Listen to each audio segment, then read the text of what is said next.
through your mind, and did you obviously it didn't look like you hesitated on anything like that as far as like the risk of injury and those kinds of things, but can you just take us through that play? Yeah, we started out, we wanted a kind of a big shot play. We ended up kind of having miscommunication, so it was kind of, the play was kind of messed up on the left, and I saw a scrambling to the right, and I just kind of went, and I came out thinking I was going to throw the ball to Keenan, but Keenan kind of turned and started blocking, and I just kind of took off, and I figured I was close enough to the goal line and I could try to jump in there, I guess. Coach said he talked to you about jumping and those kinds of things. Yeah, he told me right after I got off just to the sideline to never do that again. So, I'll take that as a warning. Rick, in the back.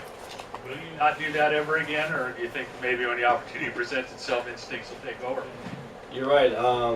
If it happens that way, I'll just let my instincts take over. It's tough to, as a football player to kind of stop yourself from doing something. So obviously, if that kind of comes around again, I'll do whatever it takes to get that touchdown or whatever the team needs. Aaron? Helpers pointed out, though, and Frost as well, that players like you just have to play and do what you do, and that they can't sort of reel you in. But it sounds like she told you never to do that again. But is it hard to think about that when you're playing, about your safety and just a player, right, making a play? Yeah, I mean, you can't really think about those types of things because that's when you get hurt.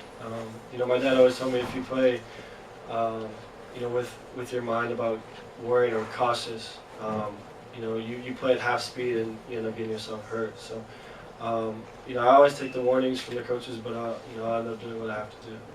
Right front middle. Marcus, however, in the second half you did slide on one play and you did get out of bounds. Was that a factor of Mark being in your ear? More or less. That's, for the first one I figured that there was really no more running lanes there, so I just kind of slid. And then the second play, I felt I couldn't get any more yards, so I just kind of went out of bounds. So that doesn't mean it was after a first down. So. Steve, Marcus. far side. Second week in a row, kind of in-game, your line switched and had to shuffle due to injury. You notice kind of who's out there, any difference, or what's it kind of like for you when guys are kind of shuffling in and out? It's always the next guy up. Coach Greenwood does a great job preparing each and every single one of those guys, and we have all the confidence in the world in those guys. Matt Pearson's been one of those guys that stepped up even during fall camp, and he played well today. Jake, middle. Marcus, it seemed like you kind of took the game over at one point early in the first half. Did you feel the need to take over the game and kind of put it all on your shoulders, or did it just come naturally to you?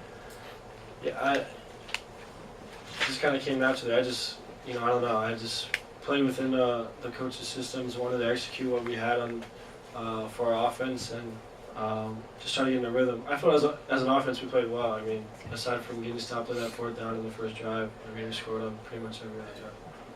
Right.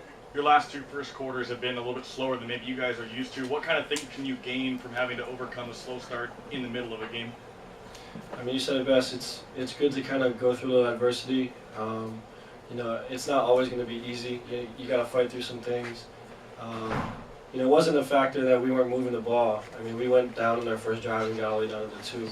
I mean, for us, it's just kind of punching it in and finishing. And eventually we got to that, and we did a good job of executing in the ring. We have Farrell in the cubicles in the back. Tom. Yeah, back here, Marcus. Johnny Lloyd talked about his touchdown and how it was a different feeling than playing basketball. He also said you're the best quarterback he's ever played with. You deliver the ball on the money. You obviously watched him when he played hoops. Can you maybe give us your feeling about getting to throw him a touchdown pass and giving him that kind of feeling? It was great. Just like everybody else on my team, I was excited. I was juiced for him. It was funny because you can tell when he scored, he wasn't sure what to do. He was kind of like, he was surprised. But that guy's put in a lot of hard work through fall camp. Coming in and not playing football for 4 years, and now he's doing what he's doing. It's a special athlete to be able to do that, and it's fun playing with that guy, and it was great to see him score today. Steve. Marcus, you've talked about how Dargan's gotten you a few times in camp. Nice to see him get the other guys too the last couple of weeks. Yeah, I mean, I told him, after his second one, I said, hopefully I won't throw you any more in practice. You're getting enough out here. So he's doing a great job. I mean, he's a great athlete. He makes plays like that all the time, and you know, it's fun to see that guy execute like that. Right. Marcus, going back to the play where you flipped and stuff. Show us what you saw during that time. Were you seeing like sky, then crowd, then feet, or what? It happened so fast. I mean, you know, everyone kind of talked to me about it afterwards. You know, I'm kind of used to kind of somersaulting like that. You know, growing up in the water, growing up in the ocean. You know, I've had my fair share of, you know, somersaults from getting pulled down by a wave or something like that. So once I was in the air, I just kind of naturally tucked, and that's, you know, how I always have done it. So it didn't feel awkward or anything like that. Matt Pearson is in there. Right here, Austin. Marcus, this was the most we've seen you run today so far this year. Has that just been a function of the game plan, you think, or is it sort of, do you look at running as kind of a last resort if there's nobody over? I mean, for me, it's just when I'm scrambling around, I do look for guys that are open downfield. Wyoming did one of those things where they carried everybody. Once I got out of the pocket, they turned around and ran with the receivers. So, you know, the coaches always talk about once the defenders turn around, you know, they don't have their eyes on you, and you can just kind of take off, and that's what happened. Tom, a couple more for Marcus. Marcus, you haven't been to Pullman. You played the Cougars up there. You played them in Seattle a couple of years ago. What have you heard about Pullman and the environment there, and you know, kind of what you're going to face on the field as well? Corona's brother played at Washington State, Nico, and he's always talked about how we have to be ready to get, ready to be prepared for anything, really. I mean, it's kind of a hostile environment, as he explains it. I haven't been up there before, but this is going to be our first road game. It'll be a true test for a lot of these young guys. But it'll be a lot of fun. You know, I like playing those types of atmospheres, and you know, we're looking forward to it.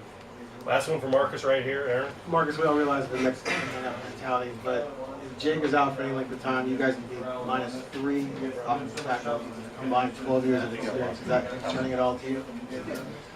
I mean, you know, injuries happen. It's part of the game. But, you know, with the amount of preparation that Coach Wood puts in, and, you know, this guy leading those guys up front, I mean, you know, we'll be okay. You know, I have all the trust in the world. I mean, a lot of those guys took snaps during fall camp with the ones, and they held their own. So I think we'll be fine. I'll give you one more, Jake. It's for Hunt. Okay, thanks, Thank you. Marcus.